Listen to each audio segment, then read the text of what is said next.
When we terminated our transmission line in some load, we went through and we analyzed several different cases that we called special cases. When the load at the terminating the line was a short circuit or an open circuit, purely real or purely imaginary, we looked at a lot of different cases.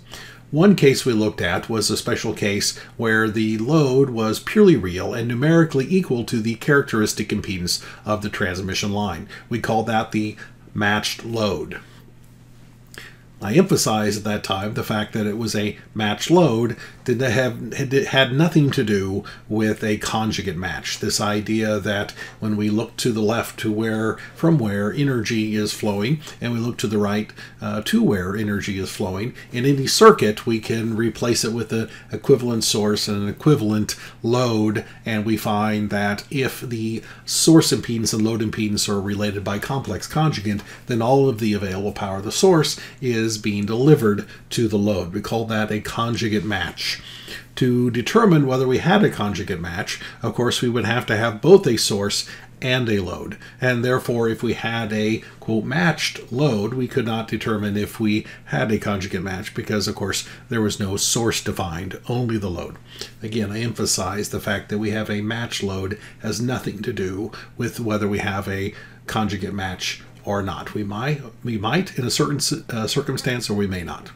Now, let's look at a special case, rather, for a source connected to the beginning of a transmission line, as we have here. So we have a source and a transmission line. And again, we're going to look at a special case that depends on the impedance, specifically now the source impedance of the source that's connected to our transmission line. And let's say that source impedance is numerically equal to the characteristic impedance of our transmission line. Since the transmission line is lossless, rather, the characteristic impedance is purely real, Z0 plus J0. And if that is numerically equal to the source impedance, ZG, of our source, then we say our source is a matched source. Again, I emphasize this has nothing to do with conjugate match. This is always a problem with students. When we have a matched source, there is an assumption that we have a conjugate match. We might have a conjugate match, but we might not. We cannot tell by the source itself whether we have a conjugate match between the source and the load until, of course, we know what that load is. Just like if we have a matched load, all we know is that it's numerically equal to the characteristic impedance of the transmission line. Is there a conjugate match that exists? Well, we can't know from knowledge of the source alone, or the load alone. We'd also have to have knowledge of the source to know whether a conjugate match will exist. Sometimes it does. Sometimes it doesn't.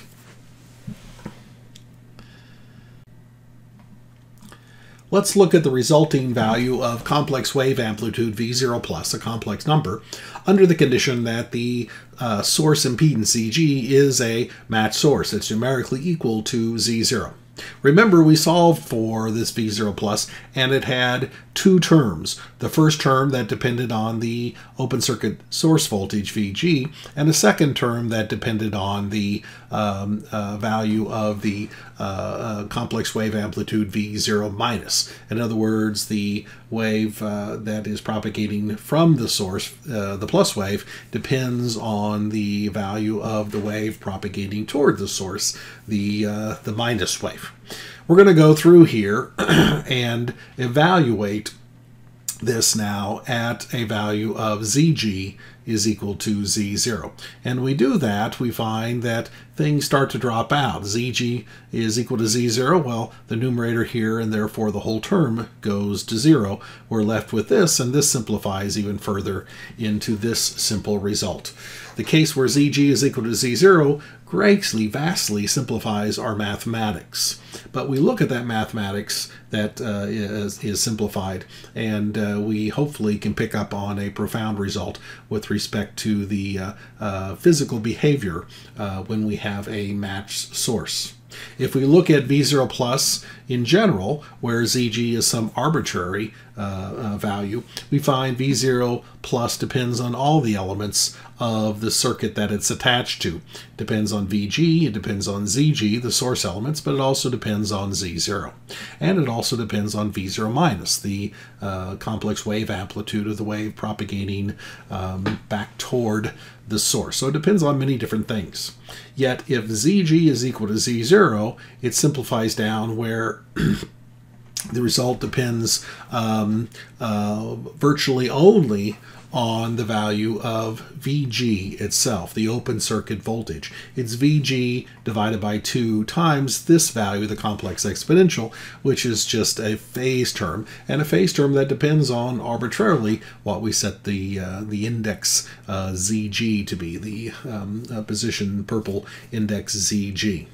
And so all of a sudden we have a situation where V0 plus depends effectively only on the value of VG, the open circuit voltage. More importantly, it does not depend on V0 minus. Again, the V0 plus, the complex wave amplitude of the wave propagating down the line from the source, depends on the source open circuit voltage VG and V0, generally speaking. But under the case we have a, quote, match source, we find that this term goes to 0, and we have a result that only depends on VG.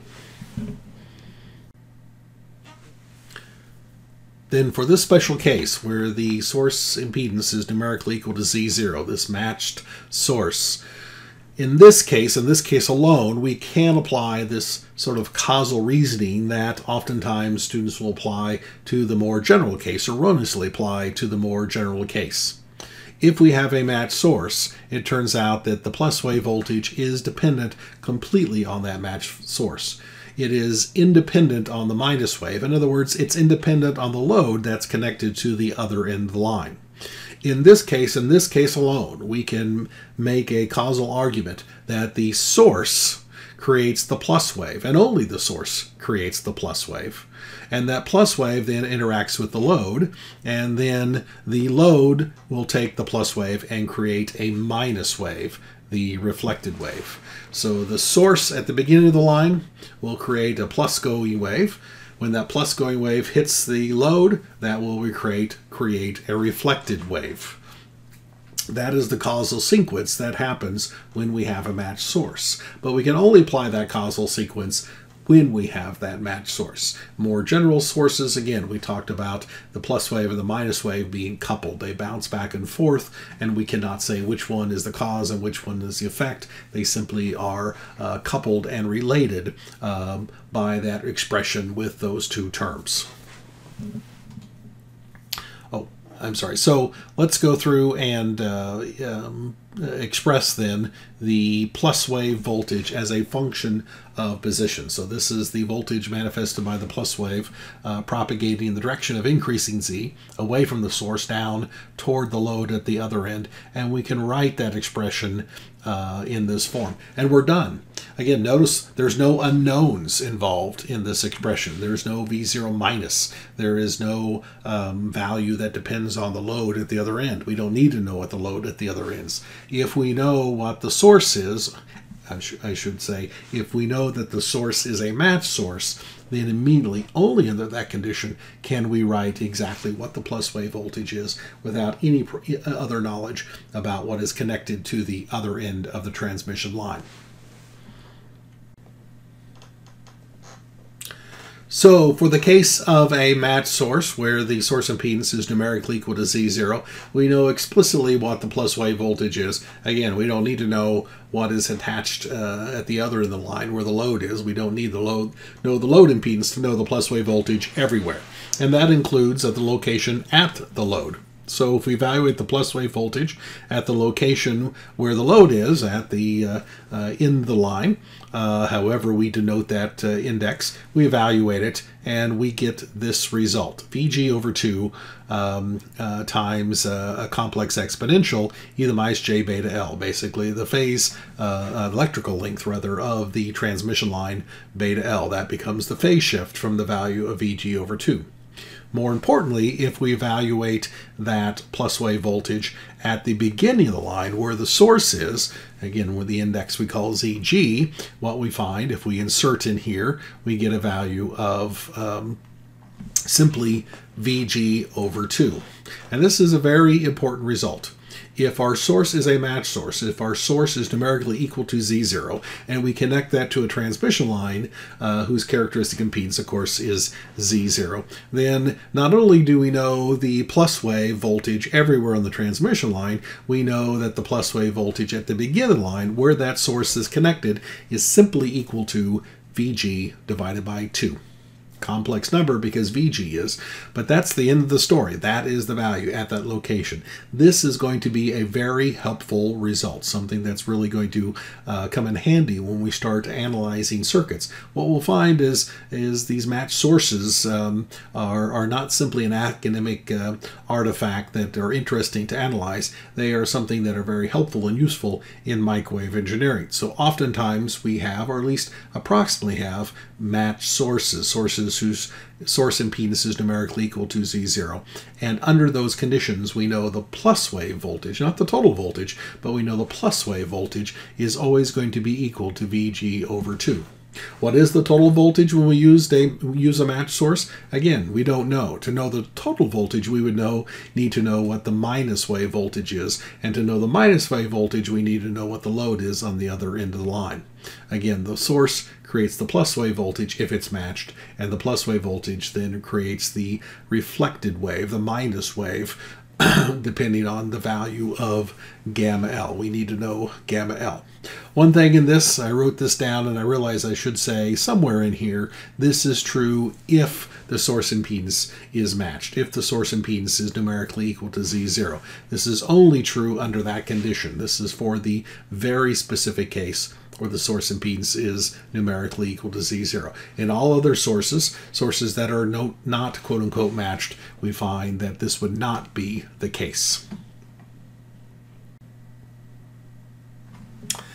Now, there's something even more profound and more important about the special case where the source impedance is numerically equal to the characteristic impedance of the transmission line to which it is attached when we have this quote-unquote matched source.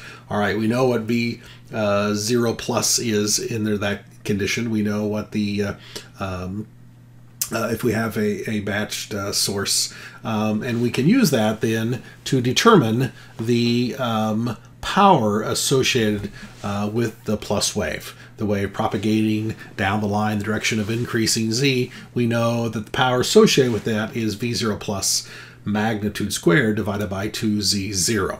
It was earlier determined in previous sections. And now we know V0 plus is equal to this value, Eg times this complex exponential, basically a phase shift based on the definition of the source.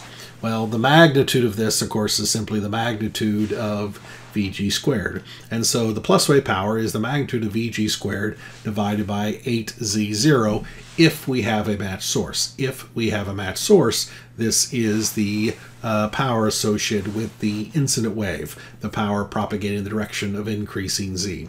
And this is profound. It's amazing that this result. We should look at that and again say wow, because this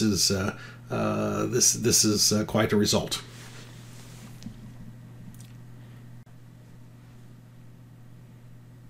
The reason this is a wow is because for this special case, again, the source impedance is numerically equal to Z0. So if we go through and we look now at the power associated with the plus wave, the magnitude squared of Eg over 8 Z0. Z0, of course, is equal to the real part of the source impedance for this matched source. We could rewrite it in this form to say it is the magnitude squared of 8 over Rg, since Rg is equal to Z0. And that's the real wow moment. That's the profound result when we have a matched source. Do you see it?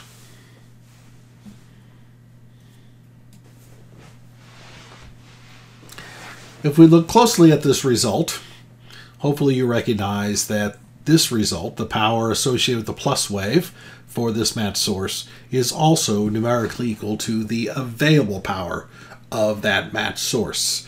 The magnitude of the source voltage, open circuit source voltage squared divided by 8Rg, the real part of the source impedance, that is defined, that is the available power of the source. And so if we have a matched source, then we know the power of the plus wave, the power of the incident wave, is numerically equal to the available power of that matched source. And so hopefully you see sort of the duality that happens here. When we have a matched load, when our load is numerically equal to Z0, we know exactly what the reflected power is, what the minus wave power is. It's 0. And it's 0 regardless of what the source is or how much plus wave power there is. For the case where we have a matched source, where the source impedance is equal to Z0, what we know is that the incident power, what we know is that the plus wave power is equal to the available power of that matched source. And that is true regardless of what the load impedance is. And so if we have a matched source, we know what the plus wave power is unambiguously. If we have a matched load, we know what the minus wave, the reflected power, is unambiguously. And that's what we know when we have a matched source or a matched load. We don't know anything about how much of the available power is absorbed by the load. We don't know anything about whether there's a complex conjugate match or not. We only know one of two things. A matched load means there's no reflected power. The minus wave power is 0. For a matched source, we know the incident power is equal to the available power of that source, regardless of the load attached to the other end of the line.